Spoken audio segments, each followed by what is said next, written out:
Rami was a quiet man who wanted a fresh start. For years he had lived in a noisy city filled with endless traffic and restless people. His job was dull, his apartment was small, and every day felt the same. One evening, while scrolling through old property listings online, something strange caught his eye. It was an ad for a ranch far from the city. The price was only $50. He thought it was a joke at first. The ad had one blurry picture showing an old wooden house under a wide sky.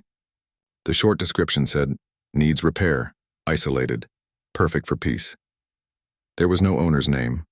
No phone number, only a message that said, "Send money, and the land is yours." Rami laughed but saved the picture. That night he kept thinking about it. $50 was almost nothing, and he had always dreamed of owning land. Even if it was small or broken, it would be his. The next morning he made the payment and received a simple message back. Ownership confirmed. Coordinates attached.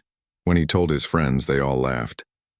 They said it was a scam, that he would find nothing but empty dirt. But Rami didn't care. Something about the photo felt real to him. He packed his small bag, filled his old car with fuel, and started the long drive out of the city. The road stretched for miles, and soon the buildings disappeared. Trees turned into open fields, and fields turned into dry land. Hours passed before he saw a wooden sign half buried in the ground. The paint had faded, but he could still read the word, Riverside Ranch. His heart beat faster. He followed a narrow dirt path until he saw it. The house stood alone on a small hill, the sun shining behind it. The wood was old, the roof had a few broken spots, and the front door leaned slightly to one side. Yet there was something peaceful about the place. No noise, no people, just wind and sky. Rami parked the car and stepped out. The air smelled clean. He walked around, kicking the dry grass and smiling. The fences were falling apart, and one of the barns had collapsed, but it was all his. He imagined planting a small garden, fixing the roof, maybe keeping a few animals someday. When he entered the house, it smelled of dust and time. The furniture was still there. A table, 2 chairs, an old sofa, and a shelf filled with broken books. The floor creaked under his boots. He explored each room carefully. There was a kitchen with an empty sink, a small bathroom, and 2 bedrooms. Everything seemed normal until he reached the door at the end of the hallway. It was made of metal instead of wood, and it had a strong padlock hanging from it. That was strange because all the other doors were unlocked. He bent down and listened. For a moment he thought he heard a soft humming sound like a weak engine or a broken wire. Rami straightened up, frowning. Who would lock a door inside a house like this? He checked the drawers and shelves, hoping to find a key, but found nothing. He walked outside and searched the barns, but only found old tools and rusted nails. Finally, he returned to the house and grabbed a small hammer. He hit the lock once, and it broke apart easily. When he opened the door, a cool breeze touched his face. A narrow stairway led downward. The humming sound grew louder now. A pale blue light glowed from below, shining through the shadows. Rami hesitated. He was alone here, and the air from the basement smelled strange, like metal and rain. But curiosity pushed him forward. Step by step, he went down the stairs. The light grew brighter, reflecting off the stone walls. At the bottom, he saw something that made him stop breathing. In the middle of the basement stood a chair made of metal and wires. Around it were machines he had never seen before. Some were broken, some still glowing faintly. And on that chair sat a person. It was a woman tied with thick ropes that had strange silver threads running through them. Her head was lowered and her long hair covered her face. Rami froze, his hand gripping the rail. "Hey," he said softly. There was no answer. He stepped closer, his shoes echoing on the floor. The humming came from one of the machines beside her. He touched it lightly and it sparked, making him jump back. The woman lifted her head slowly. Her eyes opened, glowing faintly like tiny stars.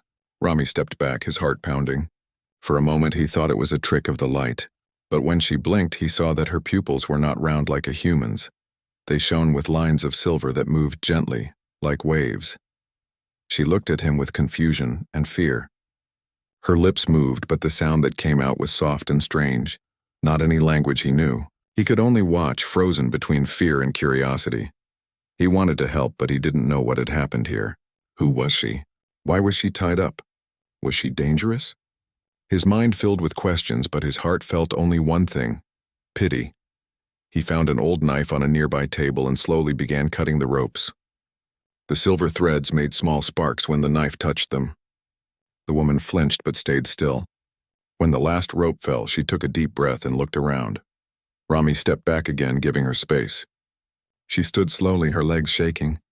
The blue light from the machines shone on her skin, and he saw it was pale, almost silver in tone. She seemed weak and lost. He spoke gently. "It's okay. You are safe now." She didn't answer, only stared at him with wide eyes. Then she said a few words in her strange voice, and he could only shake his head. She seemed to understand his confusion and pointed at the door, then at herself. He nodded. Together they walked up the stairs. The light faded behind them and the air grew warmer.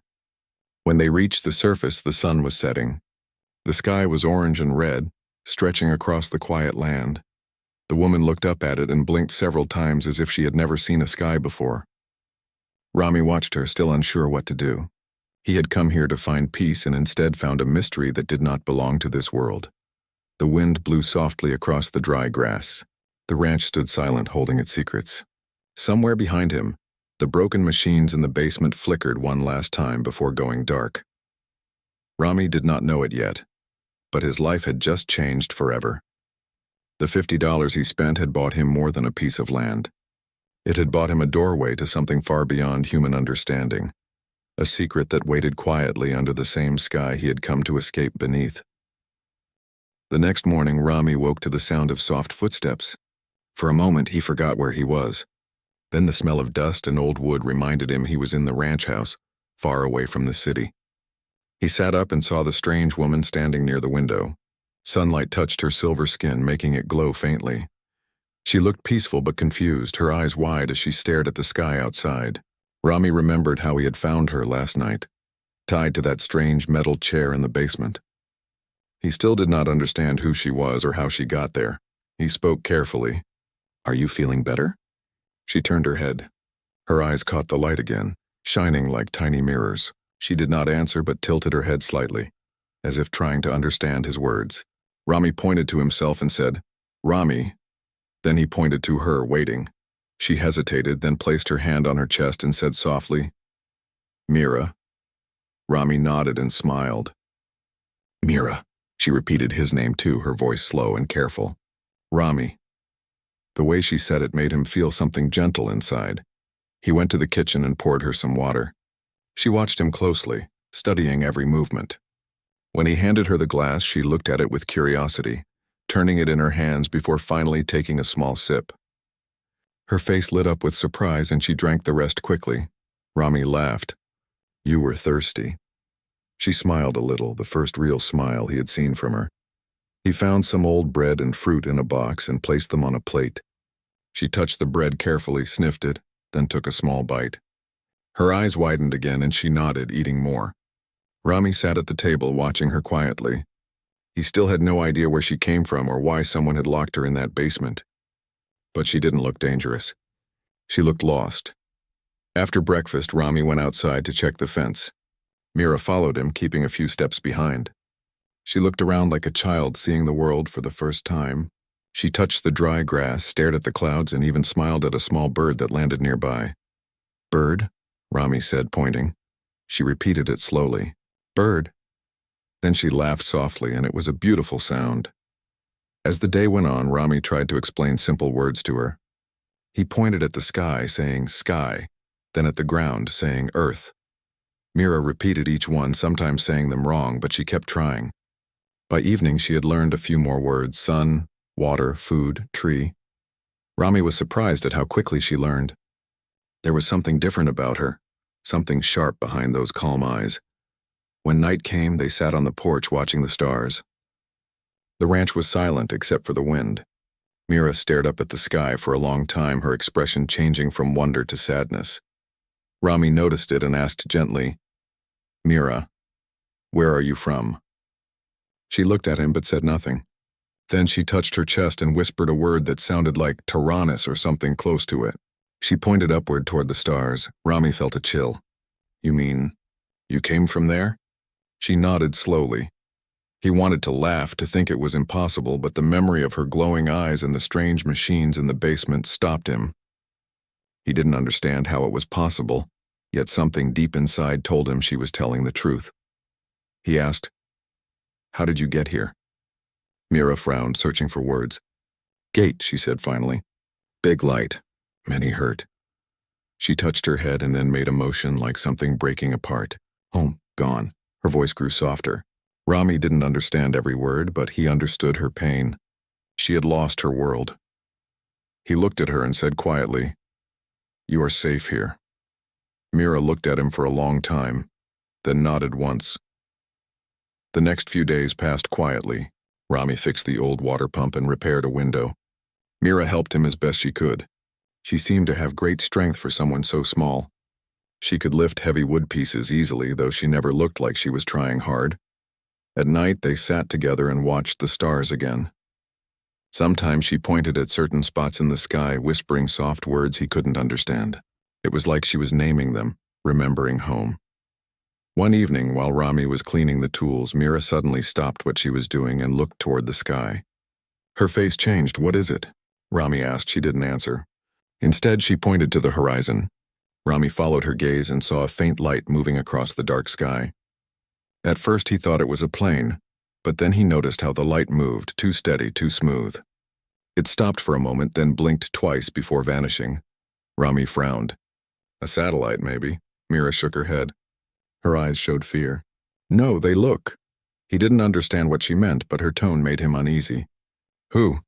She looked at him and said quietly, "Bad ones." Rami didn't ask more.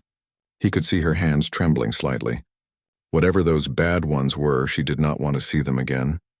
Later that night, while Rami tried to sleep, he heard Mira walking outside. He followed quietly and saw her standing in the open field, staring at the stars. Her silver hair glowed under the moonlight. She raised her hand and made a small motion in the air. A soft blue light appeared between her fingers, floating like a small spark. Rami gasped. Mira turned, surprised, and the light faded. She looked at him with worry. "No tell," she said quickly. "Safe," Rami nodded. He didn't know what to say. She had powers that defied everything he knew, yet she looked more scared than proud of them. He walked closer and said softly, "You can trust me." For a moment, she just watched him.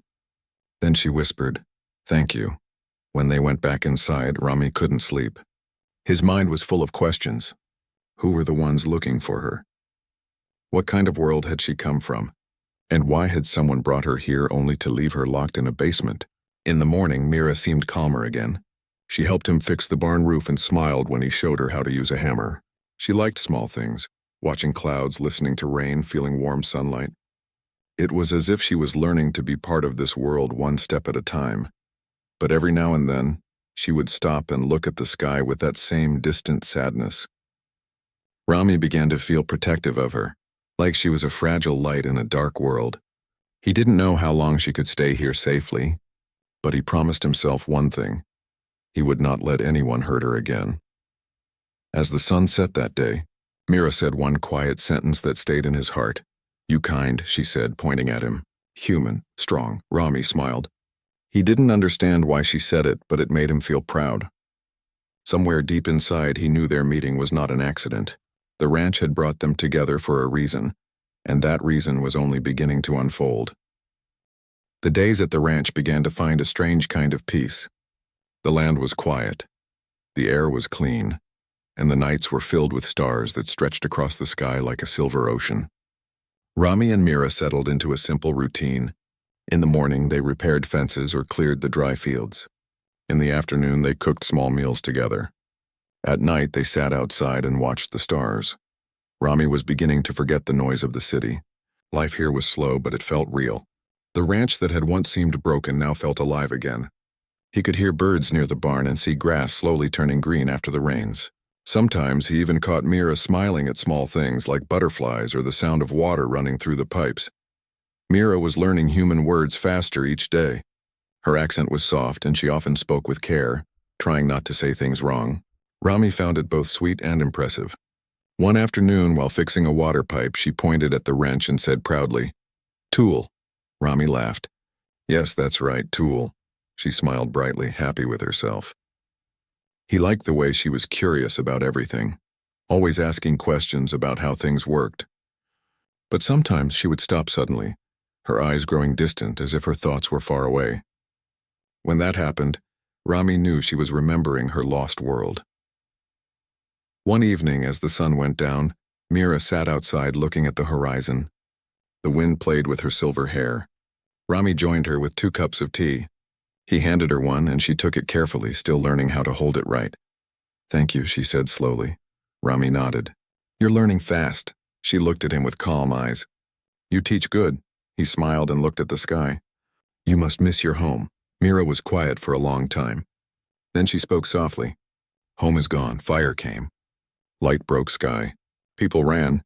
She stopped and held her chest. "I was small. They send me away. Said go to safe world." Rami listened in silence. Her words were simple, but the pain behind them was deep. He could see it in her eyes. She had lost everything. She looked at him again. "Humans have strong hearts. You see dark but make light." He did not know what to say, but her words made him feel proud. For a few days, life stayed calm. Mira helped Rami clean the storage shed and organize tools. She seemed stronger now. Her steps were lighter and her voice was brighter. But one night everything changed. It started with a strange noise coming from the sky. A low hum, deep and steady like the growl of a giant machine. Rami woke up and went outside. The sky was glowing faintly with a moving light far in the distance.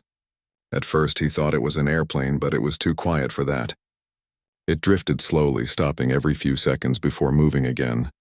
Mira came running from her room, her face pale. "They found," she whispered. Rami turned to her. "Who found?" She pointed at the light. "Hunters. From war." His heart sank. "You mean from your world?" She nodded quickly. "They want me. I have memory they need." Rami did not understand what that meant, but he saw the fear in her eyes. He placed a hand on her shoulder. "You are safe here." Mira shook her head. "No safe. They have eyes in sky." Rami looked up again. The light in the distance had stopped moving. He could feel a strange energy in the air.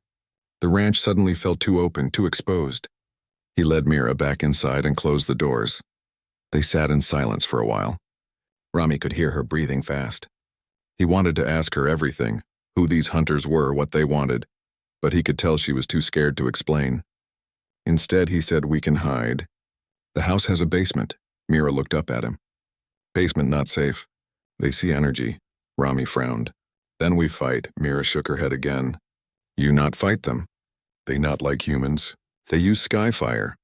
Rami did not know what sky fire meant, but he understood danger when he saw it. Still, he could not leave her alone. He had made a choice the day he cut those ropes.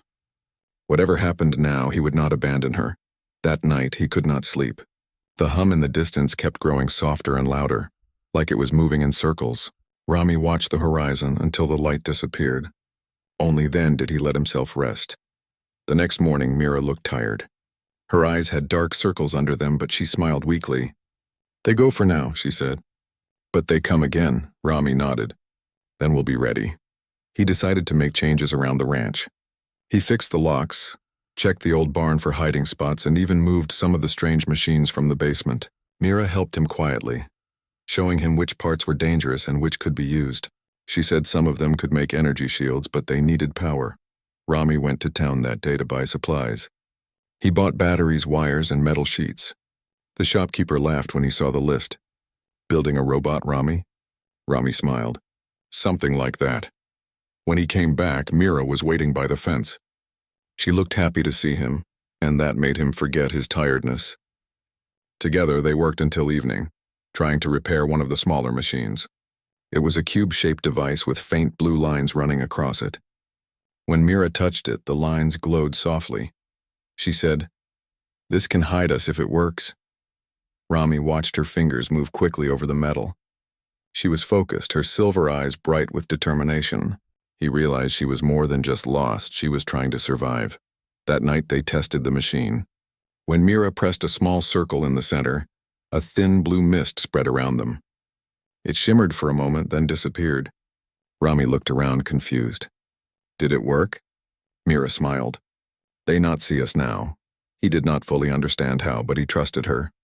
The hum from the sky was gone for now, but the memory of it stayed in his mind. Before they went to sleep, Mira said quietly, "Thank you, Rami. You help when you not have to. Rami looked at her and said, Maybe you came here for a reason. She tilted her head. Reason? He nodded. Maybe the stars wanted you to meet humans. She smiled faintly. Maybe stars know heart better than eyes. As the night deepened, the two of them sat by the window watching the sky. Neither spoke again. The stars looked peaceful, but somewhere beyond them, Rami knew there were eyes still searching. He did not know what would happen next, but he was ready. The ranch, once empty and forgotten, had become the center of something far greater. The sky above was no longer just beautiful, it was watching. The next morning began quietly, but Rami could feel something strange in the air. The wind was heavy and dry, carrying the smell of rain, though the sky was still clear. Mira stood near the gate, her eyes scanning the horizon. She looked tense, her hands clasped tightly together. Rami joined her. What is it? She pointed at the clouds forming in the far distance. They come. I feel it. Rami followed her gaze. The sky looked darker than usual. It was not the kind of storm he had seen before. The clouds were thick and seemed to move against the wind, glowing faintly from within as if light was trapped inside them. He felt a chill down his back. Maybe it's just a storm, he said, trying to sound calm. Mira shook her head. Not storm ship. Her words hung in the air like a warning. Rami turned to her, trying to believe it was just fear speaking, but deep inside he knew she was right. He had seen too many strange things already to doubt her now. They went inside the house and began preparing. Mira told him to bring the cube-shaped machine they had fixed earlier. She said it could protect them for a short time, but it needed more power. Rami found his old generator and carried it to the basement. Together they connected the cables and wires. As they worked, the sound of thunder rolled across the sky. The light outside flickered and the ground began to tremble softly. Rami felt his heartbeat quicken. The air was charged with energy, and every hair on his arm stood up. Mira pressed a few buttons on the machine. A soft hum filled the basement, and a blue circle of light began to form around them. It rose like a thin curtain covering the walls. This will hide us, she said. But not for long. Rami looked at her. How long? Maybe 1 hour, she replied. Then it will fade, he nodded. It would have to be enough. Outside, the wind roared louder. The sky had turned almost black. Through the window, Rami saw something massive moving among the clouds. It was round and shining like a piece of metal the size of a hill. Bright beams of white light swept across the ground as if searching for something. Mira grabbed his hand. They look for me. Rami squeezed her hand gently. They won't take you. She looked at him, her silver eyes filled with fear and trust. They will hurt you if they find me. I don't care, he said firmly. You're not alone now. The house shook as a beam of light passed over it. The blue shield around them flickered but held steady. Rami could hear a deep hum vibrating through the ground, making his chest feel heavy. Mira ran to the control panel of the machine and pressed more buttons. Her hands moved quickly, her face focused. They try to break shields, she said. I need your help. What do I do? He asked. Hold this, she said, handing him a wire connected to the generator. When I say pull switch, it will give more power. Rami nodded, standing beside the machine. The lights above them flashed. A loud noise filled the air like metal scraping against the sky. The sound made his heart pound faster. Then Mira shouted, Now! Rami pulled the switch. The generator roared to life and sparks flew. The blue shield grew brighter, wrapping around the house like a glowing dome. The light from the ship outside tried to break through but could not. The ground shook harder and a loud crack echoed in the distance. Rami turned toward Mira. She was sweating, her face pale, but she kept her hands on the controls. They angry, she said. They feel block. Can they destroy it? He asked. She hesitated. If they stay long, yes, Rami thought quickly. Then we make them leave. She looked at him with confusion. How? He didn't know yet, but his mind was racing. He grabbed his flashlight and ran upstairs to the living room. The windows rattled under the pressure of the storm. He peeked outside and saw the huge ship lowering through the clouds. It had glowing symbols along its sides, and from its center came thin streams of light touching the ground. Rami remembered the old signal flares in the barn. He ran out into the wind, fighting the force pushing against him. The air felt electric. He reached the barn, found the box of flares, and lit one. A red light burst upward into the dark sky. He shouted toward the clouds, You can't have her. His voice was lost in the wind. but he didn't care. He fired another flare. The bright red lines shot through the darkness like angry fireflies. The ship stopped moving. For a moment, the lights dimmed. Then a deep voice echoed from above, not through sound but through the air itself. It vibrated in Rami's bones. "Return the source." Rami's heart pounded. He looked up and shouted again. "She's not yours." A beam of white light began to descend toward him. The ground under his feet shook. But before it reached him, a bright blue flash exploded from the house. Mira had activated something else. The beam broke apart and vanished. Rami ran back inside. Mira was standing near the basement stairs, her hands glowing faintly blue. Her eyes were brighter than ever. "I told them stop," she said, breathing heavily. They listened little. The machine behind her sparked again. Rami quickly unplugged the generator before it burned out. The hum slowly faded, and the room grew quiet except for the sound of thunder outside. Mira looked weak now, her steps unsteady. Rami helped her sit down. "You need to rest," he said. She shook her head. "Not yet. They still above. I must send them away." Rami didn't understand what she planned to do, but he could see her determination. She stood up again and went to the machine. She placed both hands on the glowing cube and closed her eyes. The blue light spread across her arms and filled the room. Rami watched in awe. The light grew stronger, spreading through the walls and windows, shining up into the sky. The clouds began to move faster, breaking apart under the glow. The hum of the ship grew faint, then distant. After a few minutes, the light faded. The sky outside cleared and stars began to appear again. The ship was gone. Mira fell to her knees, breathing hard. Rami ran to her side and caught her before she fell. "It's over," he whispered. She nodded weakly. "For now." They sat there for a long time, the house silent again. The storm had passed, leaving only calm wind behind. Rami looked at her and said quietly, "You saved us." Mira smiled faintly. "No, we saved each other." He helped her to her bed and stayed beside her until she slept. Outside, the land was peaceful again, but Rami knew this peace would not last forever. Whatever hunted her was powerful, and they would not give up so easily. Still, as he looked up at the clear night sky, he felt no fear. He had seen what courage looked like, and it had not come from strength or weapons. It had come from a woman who had lost everything, yet still fought to protect someone from another world. The morning sun rose slowly over the ranch, spreading a soft golden light across the quiet land. The storm had gone, but the air still smelled of burned metal and wet soil. Rami stood outside, staring at the sky that was now calm and blue. It felt peaceful yet heavy with the memory of what had happened the night before. Inside the house, Mira was still resting. She had been weak after using her energy to drive the ship away. Rami had covered her with a blanket and placed the strange cube on a small table beside her bed. It had stopped glowing now, silent like an empty shell. Rami made some tea and sat beside her. After a while, her eyes opened slowly. She looked tired but peaceful. "Is it morning?"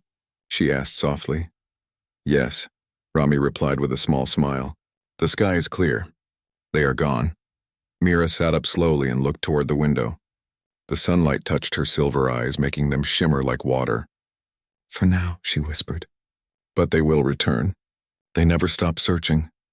Rami's heart tightened at her words. "Then we'll be ready," he said. "We can move if we have to. I'll protect you." Mira looked at him quietly for a long moment. Then she said, "You have done more than protect me. You gave me peace, something I forgot long ago." He smiled again, trying to hide the worry in his heart. "Peace is all I have to offer." She shook her head. "No, you offer kindness. That is stronger than any weapon." The day passed slowly. Rami fixed parts of the fence that the storm had broken. Mira helped him when she could, though she was still weak. She seemed to enjoy simple things, feeling the wind, hearing the birds, watching the cattle move across the field. By afternoon, the land looked calm again. But when Rami went to check the generator, he noticed the cube was glowing faintly once more. The blue light pulsed slowly like a heartbeat. "Mira," he called. "It's doing something again." She came closer and looked at it. Her face turned serious. "It is calling," she said quietly. "Calling who?" he asked. "My kind," she answered. "But not the ones from before. This signal is from my home world. It means they found me." Rami's breath caught. "Is that good or bad?" She hesitated. "I do not know. Long ago I ran from them. They wanted to use my gift for war. I refused and escaped. They might not forgive that. Rami felt a cold wave of worry wash over him. Can we stop the signal? Mira shook her head slowly. If I break it, they will think I am dead.